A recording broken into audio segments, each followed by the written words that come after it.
My friend, aloha. My name is Wago Howard. This video is for children. This is a good way to understand the circle of fifths. If you are not a child, you can still watch this video, but if you are a kid, grab your crayons, your markers, and some paper. We're gonna draw the circle of fifths twice. I'd like you to draw it once with me and just watch it one time. But if you've watched this video more than once, by all means, draw it a whole bunch of times. The more you draw this, the more you can remember it when it's inside of your head when you close your eyes using your imagination. When we draw out the circle of fifths, there are two hemispheres. One is considered the circle of fifths. The other is considered the circle of fourths. When we count 1, 2, 3, 4, 5, including our thumb, we're able to go around the circle. Now, there are many ways to draw the circle of fifths. This is just one of them. I'm gonna do more videos which show really cool stuff to do with this circle, but this is the beginning. The key that has no sharps and flats is the key of C. So when we write it as C, D, E, F, G, A, B, and then it goes back to the next note. This is what we call a diatonic scale. In the Western air, there are two types of scales. One is called chromatic, and the other one is called diatonic. The reason being, when we play chords on any instrument, we play them with a root note, a middle median, and a dominant fifth, 1, 3, 5. When we move the position of this over, we don't just have C, E, and G, which is a C major. We then have a D, F, and A. Subsequently, each one of these move through. So if we were to play, like, let's say on a ukulele, which a lot of people play, ukulele is a smaller 4-stringed instrument that has a G string, a C string, an E string, and an A string. So when we put frets on here and the notes change in value, we can see that playing a C, E, and G is already with the ukulele. The only note that's not part of the C, E, G is that A. It's a sixth. So we're gonna go to an A sharp or a B flat, a B, and then a C, and put that note right there, meaning we have two C notes, an E note, and a G note. Learning how to spell a C, an E, a G, and then adding another C gives us a C major chord. Like on any instrument, if you could do this for that instrument with the notes, you can play any triad or chord. The C is the one. It's the root. It's the foundation. We call it the tonic or the prime. The next note is the 2. Notice I'm using these super special letters. They're called Roman numerals. When we draw them in lowercase, I, it is representing a minor chord. Just like when we write in uppercase, we are representing a major chord. The reason why we call this a diatonic scale, 2 notes from that triad, tri meaning 3, di, these 2 notes make a major third. The difference between these notes when we play is the difference of seeing a note right here, skipping a note, playing a note, skipping a note, playing a note. In the case of that C major on that instrument, it had a low C and a high C. This is what that ukulele chord looked like. C skips the D space, goes to the E. So our 1, 3, 5 has the spelling of the distance between this as being a major third, and the distance between the next 2 notes as being a minor third. The construction of a major chord is diatonically based on combining these dyads. C to E, major third. It has a very happy sound, very nice and consonant. When we have a C to an E flat, we don't have a C to a major third, we have a minor third. What we're talking about are intervals. So what I'd like to do is just at the end of this video show you the 4 different types of triads and then show you how to form a chord or two. We're going to finish this circle of fifths and then go back and show what the key of G major looks like. When we go 5 notes away, including the C, C, D, E, F, G, we get our first key that has a sharp because the circle of fifths is augmenting and going to the sharps. When we go to the other side, we are diminishing it and we are going flat. So the notes that we choose have flats on this side and sharps on this side. When we rotate in a direction, we follow the circle going through 5 notes at a time. Now, the major third that we spoke about is actually a combination of the smallest increment in Western ear. It is called the minor second. It has a very distinguishable sound. It sounds like a dissonance, like something's wrong. It builds tension. When we add a minor second plus a minor second plus a minor second plus a minor second, we get a major third. Meaning, if you can play a note, go up a half step, go up another half step, go up another half step, and then another half step, we get our major third. Hence, if we were to keep going with this and do 7 of these, minor second, 1, 2, 3, 4, 5, 6, and then another one, we would have something called a perfect fifth. This is how many minor seconds we would have to go through to get to this. Meaning we would go more than just our diatonic notes, C, D, E, F, G. We would do all the notes that are in between them. C, C sharp, D, D sharp, E, F, F sharp, G. Notice how I still did 7, 1, 2, 3, 4, 5, 6, 7, and then my last one falls right on it. If we don't count from the prime, the 1, while working chromatically, all of the notes, then we will always land on our 7. 1, 2, 3, 4, 5, 6, 7. When talking diatonically, we start on the prime. When going through here, we notice that D major comes next, then A, then E. The next key signature we have after that is called B. In the key of G, we have 1 sharp. That sharp is F sharp. When we go to D, we add a sharp. It's C sharp. D has 2 sharps. The key signature for D, or its relative minor, B minor, looks like this. It has the F on the top line and the C on the second space from the top, because this is the G clef.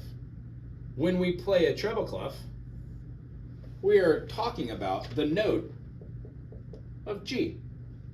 So the note that presides on this line is a G. G, A, B, C, D, E, making the top line F, hence F and C.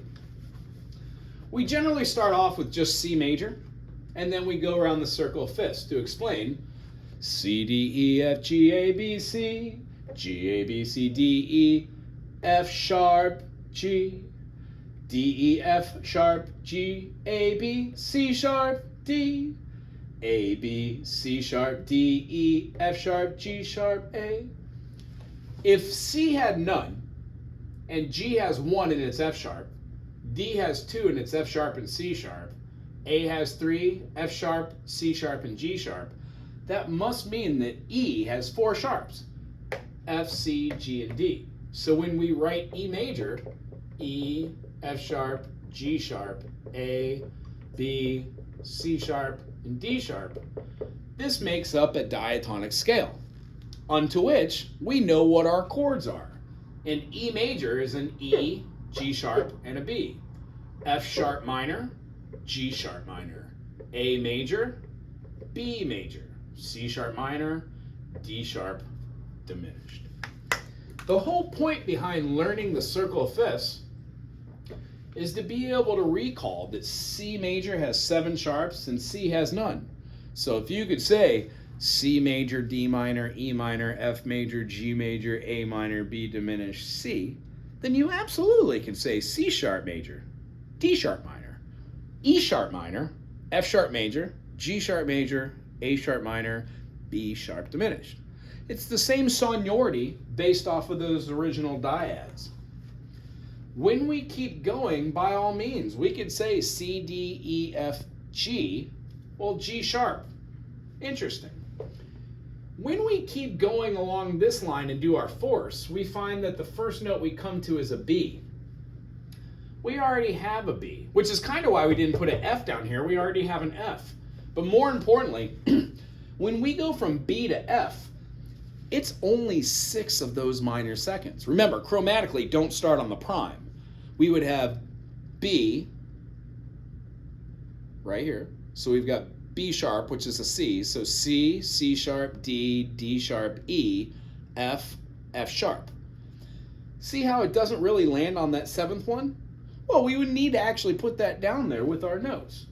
So this is 7 minor seconds from here to here. 7 minor seconds from here to here. Well, to achieve these, to go 4 notes away, we only really need to do those 5, which means F goes to a B flat, because F would go to F sharp goes to G goes to G sharp goes to A goes to A sharp, and then A sharp goes to B. These look like our 1, 2, 3, 4, 5, 6 movements away from our F. That's how we know that the key that has 2 flats is B flat. Now here's where it gets interesting. Our mechanism for seeing the sharps was C had none, G has 1, it's F. D has 2, it's F sharp and C sharp. A has 3, F sharp, C sharp, G sharp, so on and so forth. To the point where you get to like F sharp, and you've got F sharp, C sharp, G sharp, D sharp, A sharp, in E sharp, and the only note in F sharp that's not sharpened is the B. Well, in the key of F major, the only note that is not sharpened in the key of F major is that B. It's a B flat. And you can clearly see that when we go and play the F sharp, the only note that's in the key of F sharp that does not have a sharp is the one that had the flat from the key before. F sharp has 6 sharps, F natural has 1 flat. When we shift, B has 5 sharps. E has 4, A has 3, D has 2, G has 1, C has none. B flat has 2, E flat has 3, A flat has 4, D flat has 5. And just showing this curiosity wise, when we go around the circle fifths like such, don't let it be lost on you that a D flat is a C sharp. When we keep going 4 notes, D flat, E flat, F, G flat. G flat is F sharp. And then of course C flat is a B. Won't go too much into these, but they're called enharmonic equivalences. So. We don't say things twice or even three times. I wouldn't say C, D, E, F, G, C double flat, C. That wouldn't make sense. What happened to A and B, and why would I say C 3 times? Doesn't make sense. So when starting our circle of fifths, the first thing to do is to visualize the circle just this way. Now, That was the explanation to go through all of your sharps, all of your flats. Now I want you to draw it with me. Get out your crayons or your paper or your marker or your paintbrushes, and let's draw the circle. We're going to draw our circle first. We're going to put the key that has no sharps and no flats, C. When we play a C, we have a C, a D, E, F, G, A, and a B. This is what we would call a diatonic scale, and we also refer to it as the solfege. Do, re, mi, fa, sol, la, ti, do, do. The eighth is the same as the first, so I generally don't draw it because there are only 7 actual notes in a scale. When we go 5 notes away, we draw the G. G has G major, A minor, B minor, C major, D major, E minor, and then we add that first sharp, the F sharp. I like to put it over here because I know when I keep going like this, they add on. I hope you do the same. When we play the key of D, D has 2 sharps, F and C.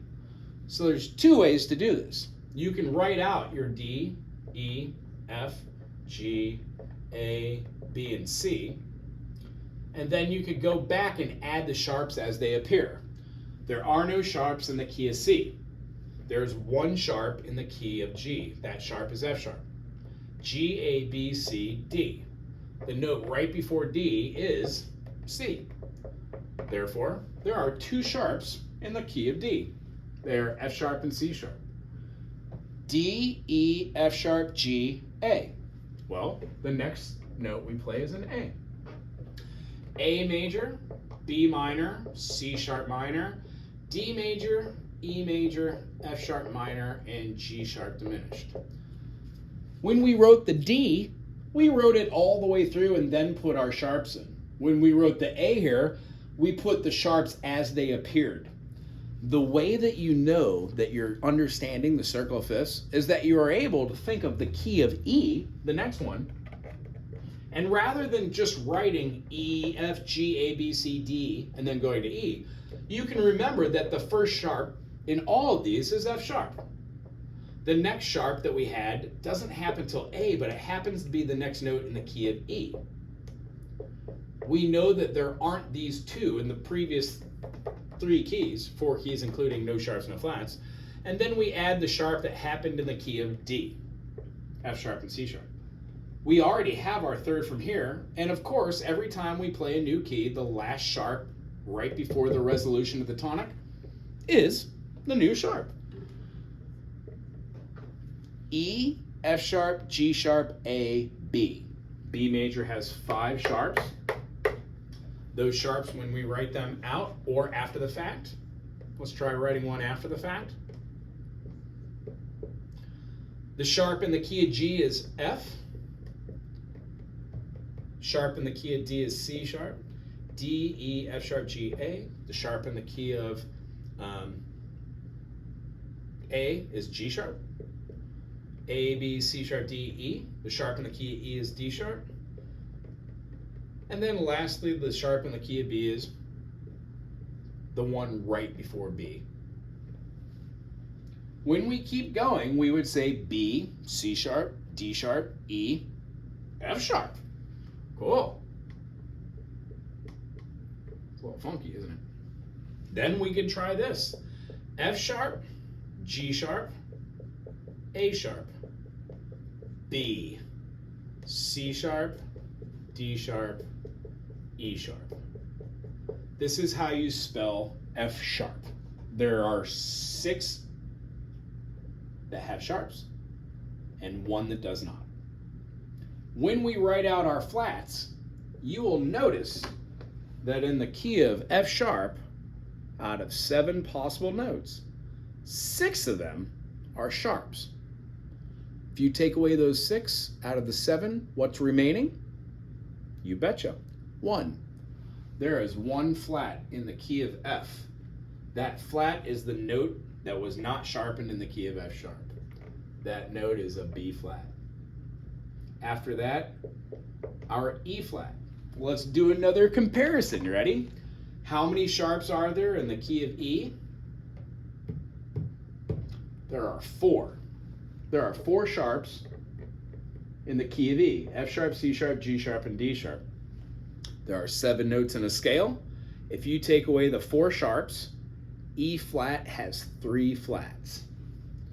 That is how we determine B flat, E flat, and A flat are the 3 flats in the key of A flat. The next key is the C sharp or the D flat, which are one and the same and harmonically.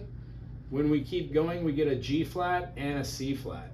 Now, on most charts and most of the things you'll ever draw, you'll only put these as being the enharmonic equivalences because these are the ones that we naturally use to say music in, to speak music, to communicate it.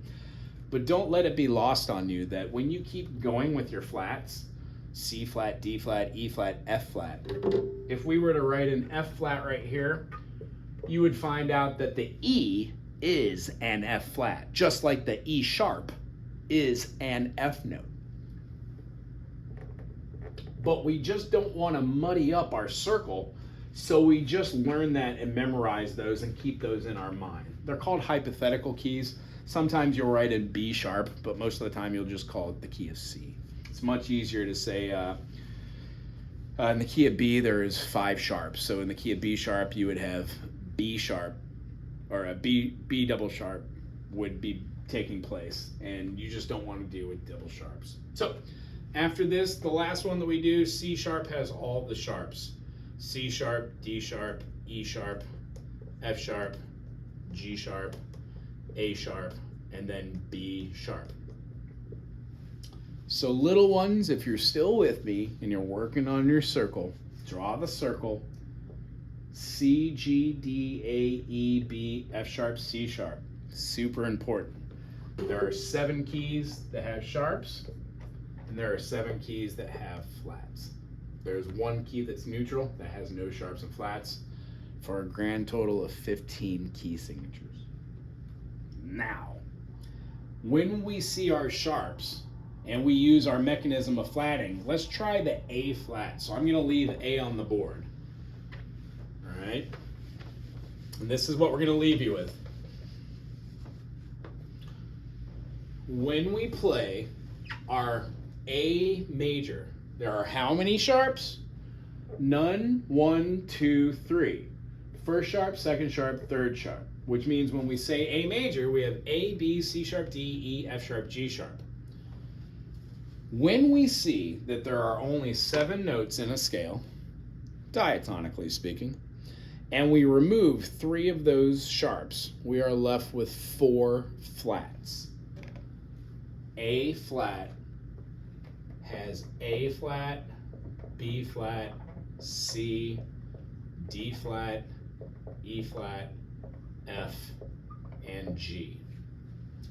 Notice how the only ones that were the sharps in the key of A are the only ones in the key of A flat that are what we call naturals. And the reason why most people don't see this sign, or this accidental is what they're called, is because we know what a sharp is. It augments the note by going up. If this is our note and we have a sharp,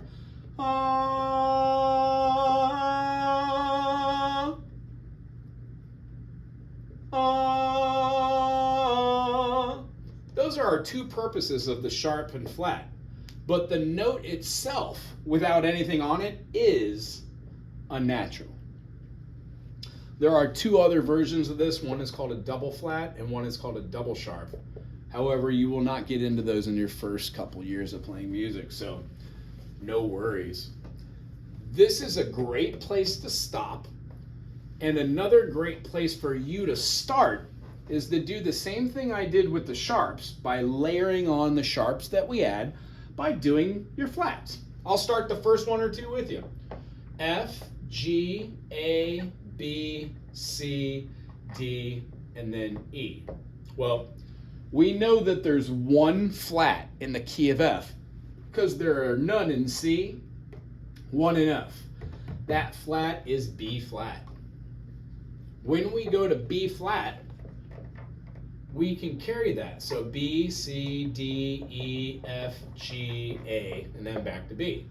Well, in the key of B flat, there are two flats, B flat and E flat. The way that you can check this is you could say, cool, well, how many sharps and flats are there in the key of B? There are 2. That must mean that there are 5 sharps in the key of B. When we look at our circle of fifths, we can check that. None, 1, 2, 3, 4, 5. Absolutely. When we sharpen this to B, B flat goes to B natural. C goes to C sharp. D goes to D sharp. E flat goes to E natural. F goes to F sharp. G goes to G sharp. And then A goes to A sharp.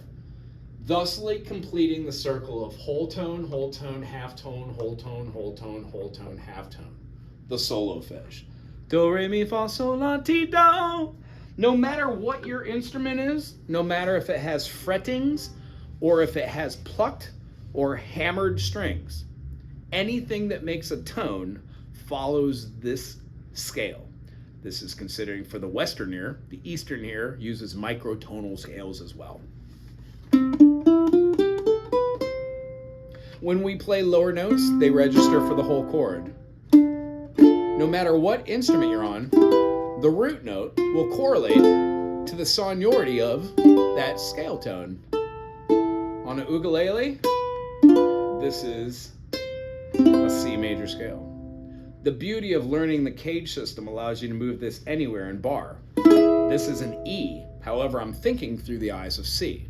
When I play my D minor shape, but here, I get an F sharp minor, G sharp minor, A major, B major, C sharp minor, D sharp diminished, E, F major, G minor, A minor, B flat major, C major, D minor, E diminished, F.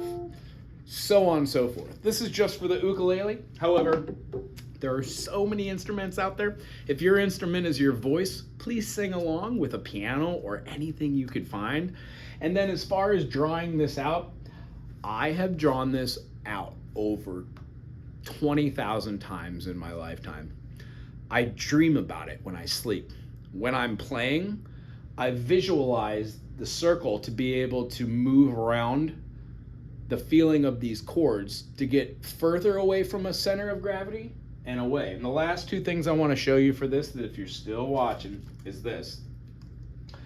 When we play in a family of chords, like C major, we have 3 majors. We have 3 minors, and then we have a diminished every single time. 3 major, 3 minor, diminished. Ha, ha, ha, ha, ha, ha, ha. 1, 2, 3, 4, 5, 6, 7, 1. So when we're looking at family chords, we're looking at the 1, 4, 5 as being the chords that are relative. In the key of G, you will also have a C as a major. In the key of G, you will also have an F being played as a flat 7 as a major. Key of F, you have a 5 chord. The G in the key of F is a minor, but if we shift this whole thing over, we can see it through the eyes of F major, meaning our last note would be the E diminished. F major, G minor, A minor, B flat major, C major, D minor, E diminished, F. You can rotate this to have it fulfill your needs for your chords. And then the last thing, every time we play a 1 chord, the relative minor, or the chord that shares a key, is right next to it. So when I play this, this is the key of G. When I play this one, this is the key of B. I know that the key of G is also called the key of E minor. because it is 4 spaces away. Oh, jeez. It's 4 spaces away. C major, A minor, F major, D minor, B flat, G. If we were to go randomly here to A flat, we could go, oh, A flat has a minor of F minor, which means when we see A flat and we go through all the notes, B, C, D, E, we have our B, C, E, E. Our next one that we would add after our B, E is our A. So we would follow suit, boom, A, and then we have our D. When we have the key of A flat, we know that this key signature is not only just A flat, but it's also the key signature of F minor. Just as when we have F sharp, C sharp, and G sharp in the key of A, we know that the relative minor is also F sharp minor. Now, I know that's a lot of information. The big takeaway from this is draw the circle of fifths. There are also videos on this channel which do not have me jibba-jabbing. So if you like drawing, try to do your circle of fifths, draw it 2 or 3 times a day, or 2 or 3 times a week, or 2 or 3 times a month, or 2 or 3 times a year. Just depends on how much you want to practice it. Thanks for being here. Aloha.